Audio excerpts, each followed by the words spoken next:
Good morning mga kamudra. Paksiw muna tayo ngayon. Sa gision, tsaka yung ewan ko anong isda to. Okay. Lagyan natin ng luya dito sa ilalim.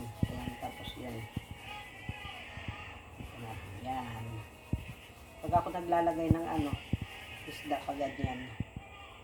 Yung baliktaran. Yan. Masarap to, guys. Ito na isda. Hindi ko kilala yan. Pero masarap na prito yan. Masarap. Okay. Hindi ganyan. Yan. Tapos lagay na natin yung luya. Tsaka harang. Kasi dito, pag sinabi sili, hindi pwedeng sabihin sili. Kasi iba ang ibig sabihin. Sili dito masarap. Yung sili, yung yan ang lalaki. Ito, tapos lagyan natin ng kamatis. Kulang pa tayo ng pamintang buo. Natin ng pamintang buo. Okay na yan. Hala, napadami yata. Nahirap.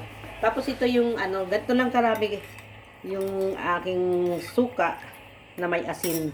Tubig na kasi sobrang asim. Lagyan mo ito ng tubig. Yan. Kunti pa.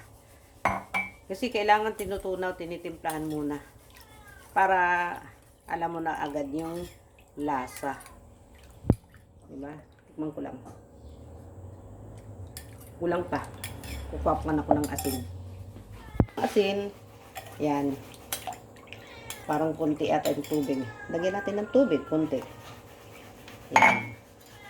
Yun lang, wala na. Hindi ako gumagamit ng betchin or magic sarap. Asin lang. Kung minsan patis yung ginagamit ko. Mas masarap din yung patis. Kung nasa inyo dapat kung gusto niyang patis, pero mas maganda yung patis. Hindi pa tunaw. Okay na yung lasa. Yan. Okay, buksan natin. Yan. Yan. Yummy, yummy. Tapos, ito yung kapartner niyan. Kamote for breakfast and paksiw.